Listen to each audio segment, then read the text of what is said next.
Bonjour à tous, bienvenue. Merci de m'avoir rejoint pour cette 55e table ronde d'innovation et cross-média. Une table ronde consacrée aux nouveaux modes d'interaction pour engager le consommateur au fil de son expérience avec la marque.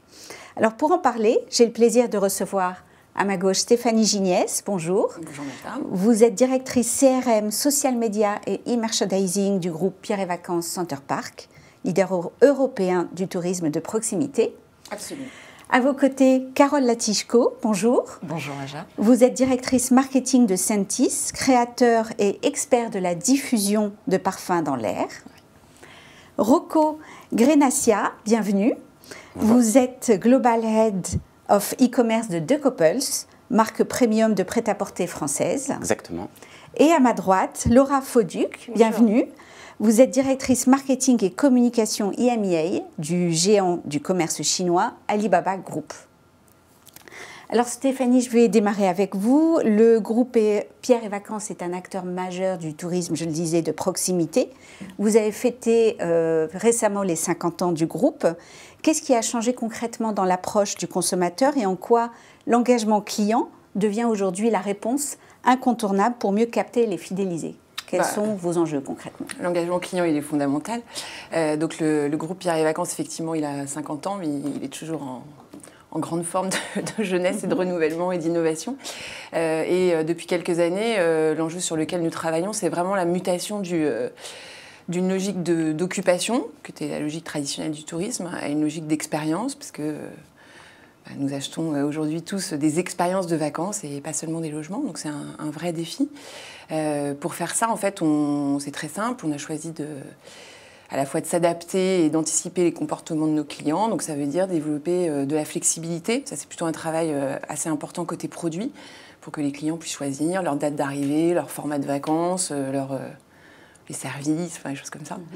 Le deuxième point, c'est d'essayer de coller le plus possible à leurs usages, donc digitaux évidemment, mais aussi le mobile de plus en plus, les réseaux sociaux, les sites d'avis qui sont assez primordiaux dans le parcours de nos clients dans le secteur du tourisme.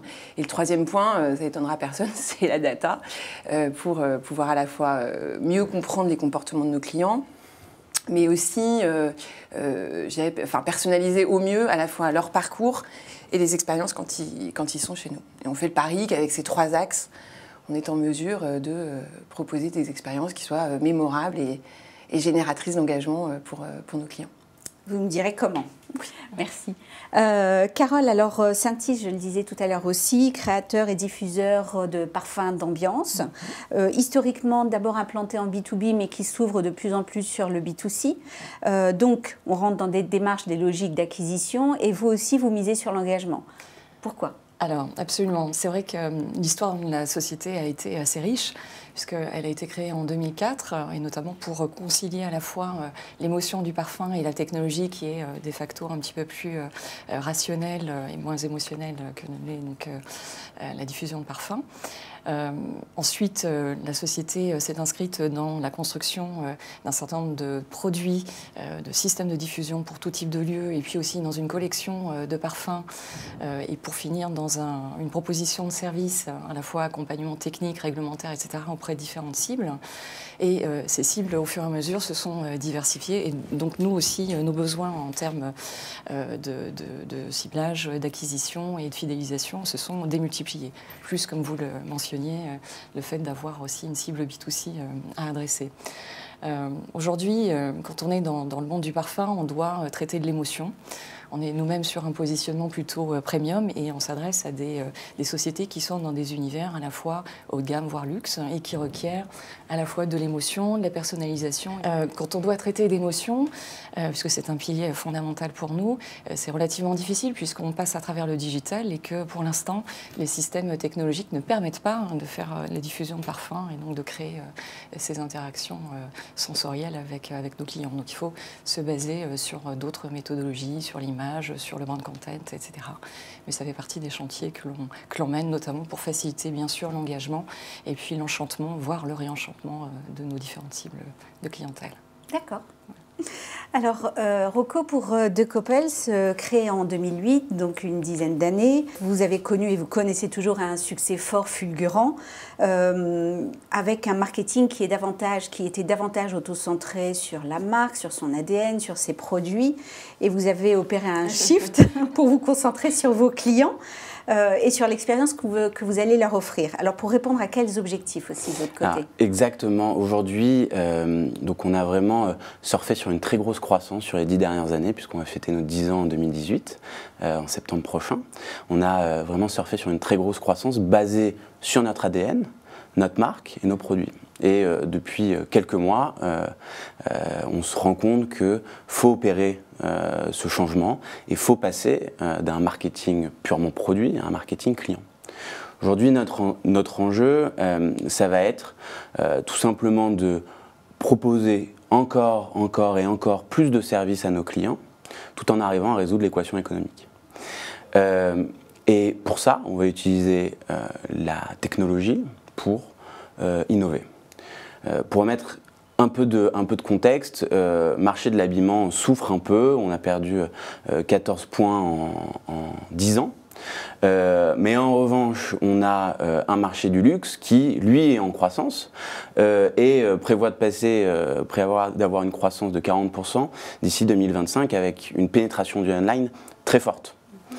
Et nous, notre enjeu, notre objectif et notre vision, c'est de dire que le client nous parle énormément sur du online, sur nos réseaux sociaux, sur notre réseau de boutiques physiques, puisqu'on a plus de 400 points de vente, et que toute cette donnée, il faut un moment la collecter et sortir de l'ère de la récompense, où le seul levier qu'on va avoir, ça va être du gifting, ou surtout sur notre secteur de la promo, et passer à l'ère de la reconnaissance où tout simplement on dit à nos clients vous nous avez parlé, on vous écoute et on va faire, en tout cas on va prendre des mesures qui vont pouvoir vous satisfaire. C'est clair. Alors Laura, je reviens vers vous par rapport à Alibaba. Vous avez fait évoluer le modèle e-commerce en un modèle plus global pour répondre à l'exigence pointue, voire capricieuse, des consommateurs chinois. Donnez-nous quelques éclairages sur ce consommateur et qui sera en fait le consommateur qu'on sera nous demain. C'est ça en fait? Oui, en fait, c'est vrai qu'aujourd'hui, quand on regarde un petit peu, alors effectivement sur certaines verticales comme le luxe, le consommateur chinois, c'est quand même le consommateur d'aujourd'hui en Chine, mais aussi de grandes tendances du consommateur au niveau global. Pourquoi? Parce qu'aujourd'hui, il est hyper connecté, il est mobile only, j'allais dire, et il a une approche en fait de la consommation très avancée, totalement différente de l'interaction. Il cherche l'expérience déjà. Surtout, il réconcilie totalement en fait l'intégration du online, du offline, dont on parle beaucoup aujourd'hui, mais pour lui c'est une évidence. Et d'ailleurs, il passe plus du mobile vers le magasin physique, et donc il va chercher dans le magasin physique déjà une expérience que les marques aujourd'hui doivent réinventer ou réenchanter, comme on l'a dit. Mais pour eux, c'est une évidence que ça doit se faire dans ce sens-là. Et donc, c'est vrai que le consommateur chinois est également un consommateur qui a des attentes en fait en termes de personnalisation assez importantes. Et c'est un consommateur qui ne vit pas que sur le marché en Chine et qui voyage énormément. Donc c'est vrai qu'en France, par exemple, c'est plus de 2 millions de touristes qui viennent en France, touristes chinois, et donc ils s'attendent à avoir des expériences avec les marques qu'ils connaissent de Chine ou qu'ils ne connaissent pas et qu'ils redécouvrent ici, totalement différentes de ce qu'on peut offrir en Europe. Donc c'est des tendances fortes pour les marques de suivre en fait ces attentes des consommateurs, leur niveau d'exigence, effectivement, sur la rapidité, la qualité de service, la facilité de paiement, par exemple, des choses comme ça. Donc c'est vrai que c'est important aujourd'hui pour Alibaba, quand on travaille avec nos partenaires, avec des marques, de développer cette expertise. Vous me direz comment est-ce que ça vient impacter les stratégies marketing et e-commerce justement des marques?